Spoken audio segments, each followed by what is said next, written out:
Dimensional analysis यानी कि बीम में विश्लेषण for 11th class physics, UPT GT science, PGT physics, LT science and NEET JEE NDA exam आदि के लिए तो बहुत बढ़िया रहेगा। अब इसमें वीडियो नंबर फर्स्ट या लेक्चर नंबर फर्स्ट में स्टार्टिंग कर रहा हूँ। तो बीमा बनाने के लिए सबसे पहले हमें एक मूल मात्रक के प्रतीक चाहिए होते हैं, जैसे कि लंबाई है। लंबाई को लिखते हैं लेंथ। लंबाई का जो मात्रक होता है, छोटा मात्रक है लंबाई को मीटर, बहुत सारे छोटे और बड़े मात्रक उसके होते हैं। तो लंबाई का जो प्रतीक चिन्ह है वो लिखा जाता है लेंथ यानी कि एल से। इसी प्रकार द्रव्यमान, द्रव्यमान यानी कि मास, द्रव्यमान का मात्रक किलोग्राम होता है और इसको डिनोट करते हैं एम से, कैपिटल एम से। ठीक है। द्रव्यमान, लंबाई, द्रव्यमान और समय। टाइम, समय का मात्रक सेकंड होता है। ठीक है। तो छोटे बड़े मात्रक होते हैं ये स्टैंडर्ड मात्रक, यानी कि इनको एसआई मात्रक कहा जाता है। जो एसआई मात्रक मैं सामने लिख रहा हूँ, स्टैंडर्ड यूनिट। तो टाइम का प्रत्येक चिन्ह टी, तो एल एम टी इनका ज़्यादा उपयोग होता है। इसी प्रकार आता है जैसे कि ताप यानी कि टेम्परेचर, ताप का मात्रक डिग्री सेल्सियस या डिग्री केल्विन होता है, उसे लिखा जाता है थीटा से। आगे छोटे रेडियन और स्टेरेडियन कुछ और मात्रक होते हैं, है ना। तो इनकी जो प्रतीक चिन्ह L M T and theta, इनकी ज़्यादा आवश्यकता होती है। इन्हीं से लगभग बीमाएँ बन जाती हैं। ठीक है। बाकी की कोई खास ज़्यादा आवश्यकता इसमें नहीं पड़ने वाली। तो बीमा बनाने के लिए आपको फिजिक्स के फॉर्मूले याद होना चाहिए। जैसे कि पहला ही फॉर्मूला है क्षेत्रफल का, तो हमें अगर क्षेत्रफल की बीमा चाहिए, क्षेत्रफल बराबर होता है लंबाई गुणा चौड़ाई। अगर मैंने लंबाई की बीमा एल मानी थी, लंबाई, चौड़ाई, ऊंचाई, गहराई, इन सभी की बीमा एल ही आएगी। तो लंबाई की बीमा एल है तो चौड़ाई की बीमा भी एल होगी। तो बीमा में प्रतीक चिन्हों को कैपिटल लेटर में लिखा जाता है। तो क्षेत्रफल की बीमा होगी एल स्क्वायर। ठीक है। तो ये हो जाएगी हमारी क्या, क्षेत्रफल की बीमा। फॉर्मूले याद है तो सारी बीमाएँ बनती चली जाएंगी। दूसरा है आयतन की बीमा। आयतन बराबर होता है लंबाई गुणा चौड़ाई गुणा ऊंचाई। तो लंबाई की बीमा एल, चौड़ाई की बीमा भी एल और ऊंचाई की बीमा भी एल। तो ये हो गया एल क्यू यानी कि आयतन की बीमा। आयतन की बीमा हो गई हमारी एल की पावर 3। ठीक है। तो क्षेत्रफल की बीमा आ गई। इसी प्रकार हमारे आयतन की बीमा आ चुकी है। आयतन की बीमा एल क्यू हो गई। उसके आगे तीसरा फॉर्मूला होता है द्रव्यमान बराबर आयतन गुणा घनत्व। ठीक है। तो द्रव्यमान बराबर क्या होगा, आयतन गुणा घनत्व। तो यहाँ से द्रव्यमान की बीमा हमें पता है, आयतन की बीमा हमें पता है, तो हमें निकालनी है घनत्व की बीमा। तो द्रव्यमान की बीमा m, आयतन की बीमा एल की, और घनत्व की बीमा हमें निकालनी है, घनत्व की बीमा। तो ये हो जाएगा m/L³ बराबर घनत्व की बीमा। यहाँ आ जाएगा ml की पावर -3 बराबर घनत्व की बीमा। तो घनत्व की बीमा हुई ml की पावर -3। Next number 4। इसी प्रकार से हम फॉर्मूला बनाएंगे। जैसे चाल होता है, बेग होता है। चाल बराबर दूरी बटे समय। ठीक है। तो घनत्व की बीमा मैं बना चुका हूँ। बेग की बीमा या चाल की बीमा, चाल बराबर दूरी बटे समय होता है ना। चाल बराबर दूरी बटे समय। चाल और बेग में थोड़ा सा ही अंतर है। चाल एक अदिश राशि है और बेग एक सदिश राशि है। चाल बराबर दूरी बटे समय, परंतु दोनों की बीमाएँ समान होती हैं। चाल बराबर दूरी बटे समय, दूरी की एल हो जाएगी और समय को टी टी से डिनोट करेंगे, तो चाल की बीमा बराबर एल टी माइनस 1। इसी प्रकार बेग की बीमा भी आ जाएगी, बेग की बीमा भी एल टी माइनस 1 आ जाएगी। आगे हमें लेंगे त्वरण की बीमा, तो त्वरण बराबर होता है, त्वरण बराबर बेग परिवर्तन बटे समय, बेग परिवर्तन बटे समय अंतराल। त्वरण की बीमा बराबर बेग की बीमा बटे समय की बीमा। बेग की बीमा एल टी माइनस 1 और समय की बीमा होगी टी, तो त्वरण की बीमा हो जाएगी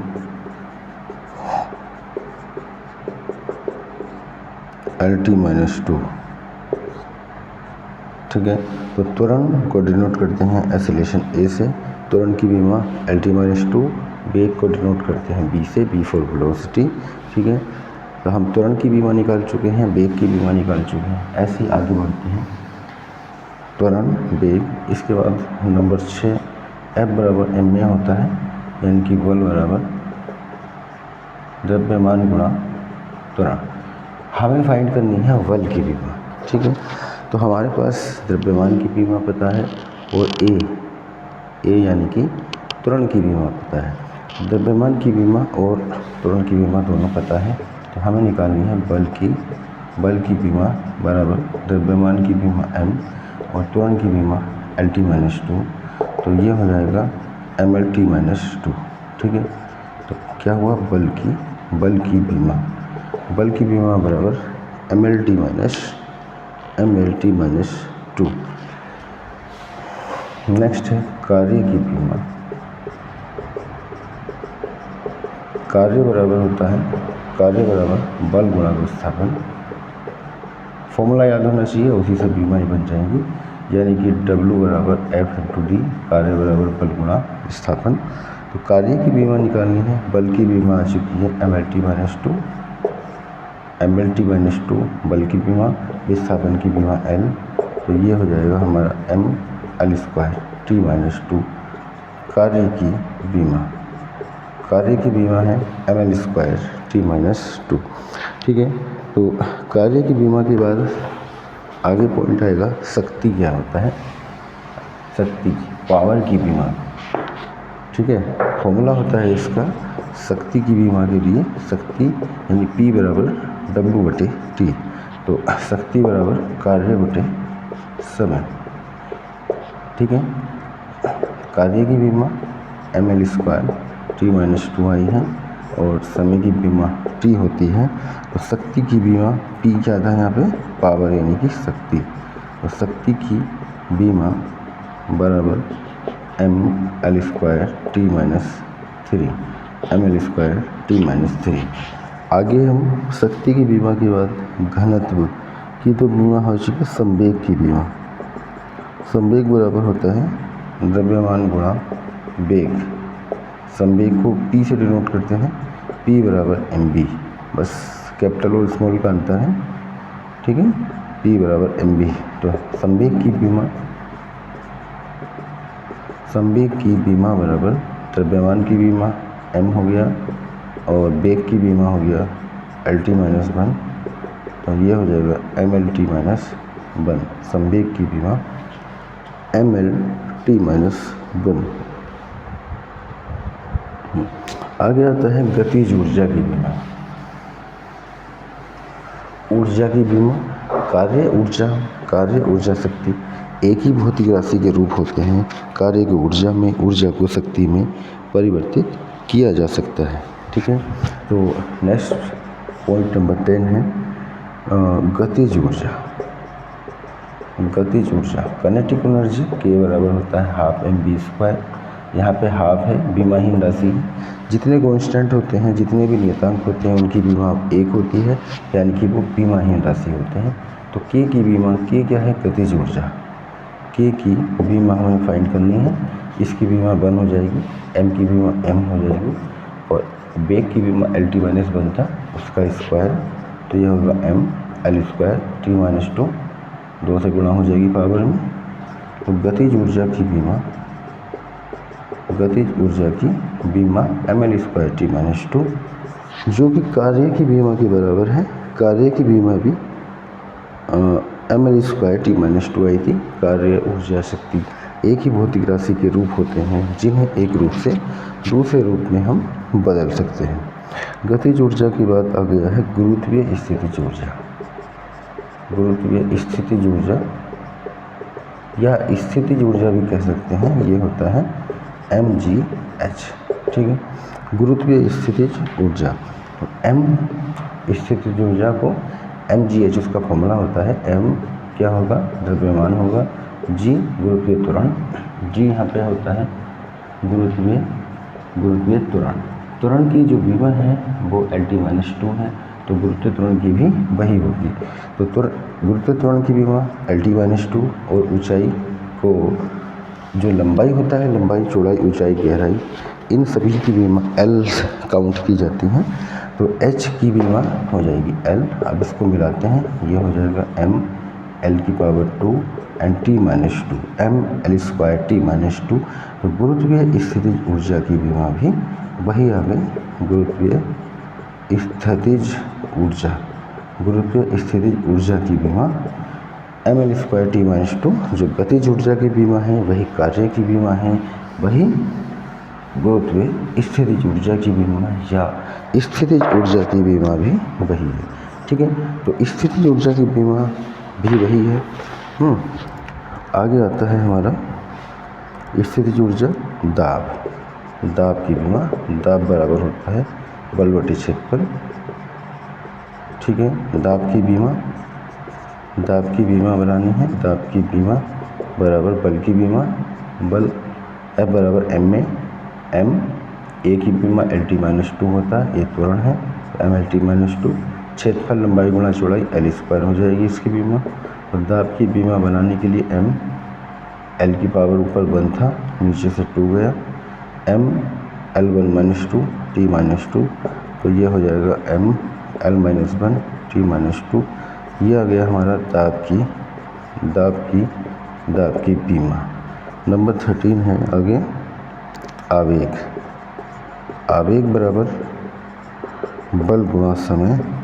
तो बल की बीमा mL⁻², समय की बीमा T फॉर टाइम होता है, तो यह हो जाएगा mL⁻², T का पावर 1 है +1, तो यहाँ हो जाएगा mL⁻1 आवेग की बीमा, ठीक है।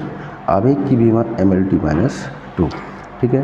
तो 13 ये लगभग 40 हैं, मतलब 40 हैं लगभग, तो मैं 13 तक पहुंच चुका हूं। इसी प्रकार सभी फॉर्मूला से बीमा बनाते रहेंगे और सारी बीमा बिना रटे याद हो जाएंगी, आसानी से बना सकते हैं। आवेग के बाद आता है बल आघूर्ण, जिसे हम कहते हैं टाउ, बल आघूर्ण टाउ। तो बल आघूर्ण का फॉर्मूला होता है बल गुणा लंबवत दूरी होता है, ठीक है। बल आघूर्ण, तो बल आघूर्ण की बीमा बल गुणा दूरी, बल की बीमा mL⁻2 बल की बीमा, और दूरी की बीमा होगी L, तो ये हो जाएगी mL² T-2, ठीक है, बल आघूर्ण की बीमा। तो नेक्स्ट आगे बढ़ते हैं हम। बल आघूर्ण के बाद प्रतिबल की बीमा निकालनी है। प्रतिबल बराबर होता है बल बटे क्षेत्रफल, ठीक है। तो बल की बीमा है mL⁻2, क्षेत्रफल की बीमा L², तो ये हो जाएगा mL⁻2 T-2, तो प्रतिबल की बीमा होगी mL-1 T-2, प्रतिबल की बीमा, ठीक है। प्रतिबल की बीमा mL-1 T-2। नेक्स्ट पॉइंट की ओर पढ़ेंगे, नंबर 16। प्रतिबल की बीमा आता है विकृति की बीमा।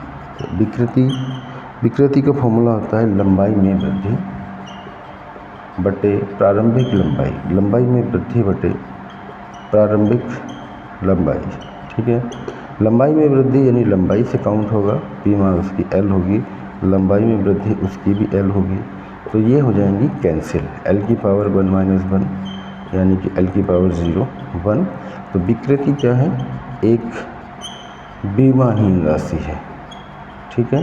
विकृति की बीमा एक हो जाएगी, जिसकी बीमा एक होती है उसे बीमाहीन राशि कहा जाता है, ठीक है। तो ये एक प्रकार की बीमाहीन राशि है। नेक्स्ट है पॉइंट नंबर 17। तो 17 पॉइंट है प्रत्यास्था गुणांक। प्रत्यास्था गुणांक की बीमा।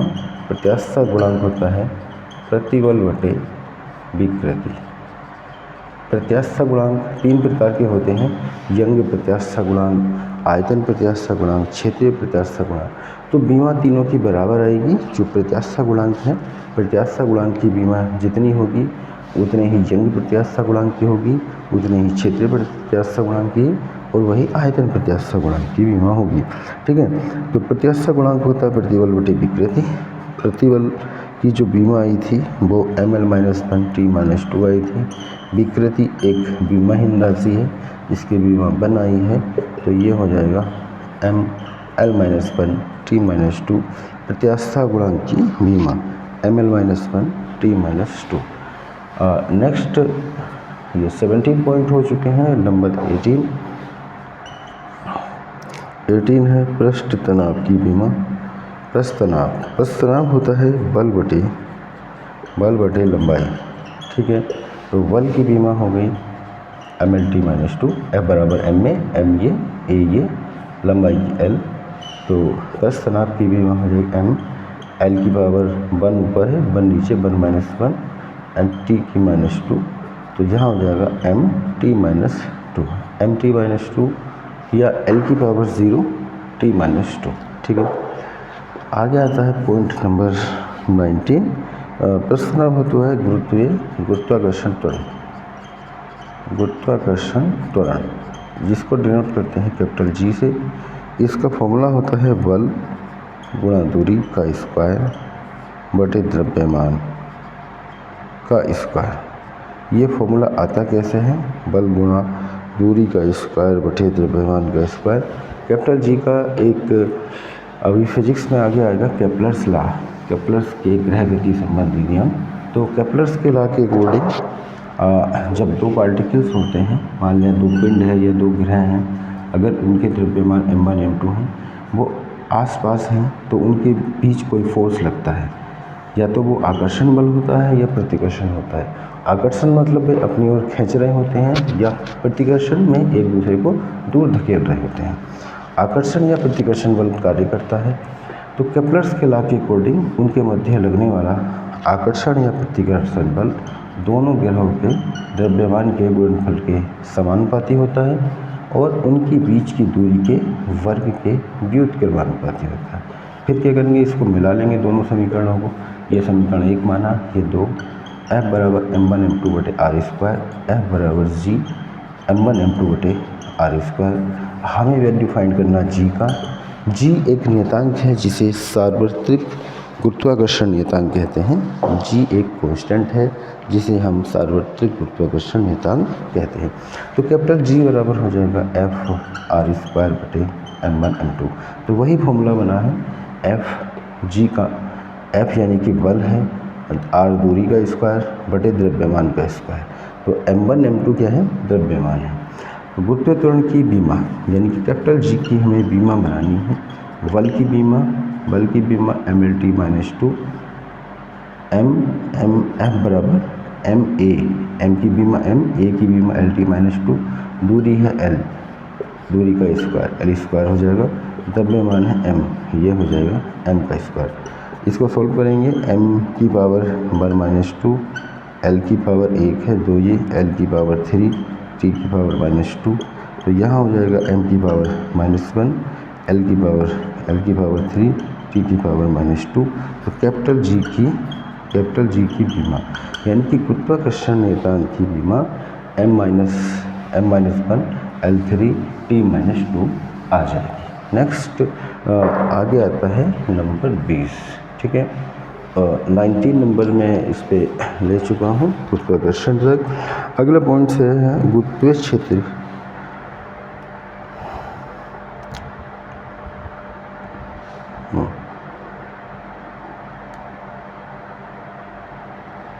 गुरुत्वाकर्षण नियतांक हो चुका है। गुरुत्वाकर्षण नियतांक के बाद गुरुत्वीय क्षेत्र की तीव्रता। गुरुत्वीय क्षेत्र की तीव्रता, गुरुत्वीय क्षेत्र की तीव्रता, इसका फॉर्मूला होता है गुरुत्वाकर्षण बल। गुरुत्वाकर्षण बल बटे द्रव्यमान। ठीक है। गुरुत्वीय क्षेत्र की तीव्रता, गुरुत्वाकर्षण बल। जो बल होते हैं सभी प्रकार के बलों की बीमा mLT-2 होगी। द्रव्यमान की बीमा m होगी। m से m कैंसिल हो जाएगा, m की पावर 1 LT-2। यहाँ m की पावर 0 LT-2 है, ये हो जाएगा LT-2। गुरुत्वीय क्षेत्र की तीव्रता की बीमा LT-2। और नेक्स्ट है हमारा 21 है गुरुत्वीय विभव। गुरुत्वीय विभव बराबर कार्य बटे द्रव्यमान। कार्य की बीमा mL²T-2, द्रव्यमान की बीमा m से m कैंसिल होगा, या m की पावर 1 L² T-2, तो यहाँ हो जाएगा L²T-2 गुरुत्वीय विभव। गुरुत्वीय विभव को b से डिनोट करते हैं। जनरली फॉर्मूला जब आएगा तो वो होगा b बराबर -W/m। ठीक है। नेक्स्ट आता है पॉइंट नंबर 21 हो चुका है, 22 है स्प्रिंग का बल नियतांक। स्प्रिंग का बल नियतांक, इसकी बीमा होगी आरोपित बल। स्प्रिंग पर आरोपित होने वाला बल, आरोपित बल बटे लंबाई में वृद्धि। जब स्प्रिंग पे बल लगाते हैं तो उस पर जो बल लगता है वो उस लंबाई में वृद्धि, और बल का जो अनुपात होता है बल और लंबाई में वृद्धि का अनुपात स्प्रिंग के बल नियतांक के बराबर कहलाता है। आरोपित बल की बीमा mLT-2 और लंबाई में बीमा की L हो जाएगी। तो यहाँ L से L कैंसिल होगा मान लिया, तो ये बन जाएगा m L की पावर 1 T-2। तो यहाँ हो जाएगा m L की पावर 0 T-2 mt-2। ठीक है। mt-2 इसकी बीमा आ जाएगी स्प्रिंग का बल नियतांक। नेक्स्ट इस 23 आवृत्ति यानी कि फ्रीक्वेंसी होता है, इसमें n से डिनोट करते हैं। आवृत्ति बराबर 1 बटे आवर्तकाल। आवर्तकाल यानी कि टाइम होता है जिसकी बीमा t होगी, तो आवृत्ति की बीमा हो जाएगी t की पावर -1 आवृत्ति की बीमा। ठीक है। नेक्स्ट है 24 कोण की बीमा। कोण बराबर फॉर्मूला होता है चाप बटे त्रिज्या। चाप एक लंबाई होती है और त्रिज्या भी लंबाई। जैसे वृत्त है, ये पार्ट एक चाप हो गया, यहाँ से यहाँ तक चाप, और त्रिज्या क्या होती है, ये त्रिज्या हो गई। तो ये भी लंबाई में नापी जाती है, ये भी लंबाई में नापी जाती है। तो चाप भी लंबाई है और त्रिज्या भी एक प्रकार की लंबाई है। तो कट के आ जाएगा 1। ये क्या है, कोण है, एक बीमाहीन राशि है। जिसकी बीमाएँ बन होती हैं वो बीमाहीन राशि कहलाते हैं। Next point. ठीक है। 24 हो चुके हैं। 25 लगभग 40 हैं, 40 हैं लगभग। तो इस वीडियो में जितना पॉसिबल है ज़्यादा से ज़्यादा करने का प्रयास कर रहा हूँ। 25 है कोणीय वेग। कोणीय वेग होता है ओमेगा। कोणीय वेग को डिनोट करते हैं ओमेगा से। कोणीय वेग कोण बटे समय। ठीक है। तो कोण की बीमाहीन है, कोण बराबर बीमाहीन यानी 1 है। समय की बीमा t है, तो यह होगा t की पावर -1। कोणीय वेग की बीमा t की पावर -1 आ चुकी है। आगे आता है कोणीय त्वरण। कोणीय त्वरण को डिनोट करेंगे अल्फा से, आगे फिजिक्स में आएगा। कोणीय वेग बटे समय, कोणीय त्वरण, कोणीय वेग की बीमा टी की पावर -1 आई है, समय की बीमा t, तो ये हो जाएगा टी की पावर -2। कोणीय त्वरण की बीमा टी की पावर -2 होगा।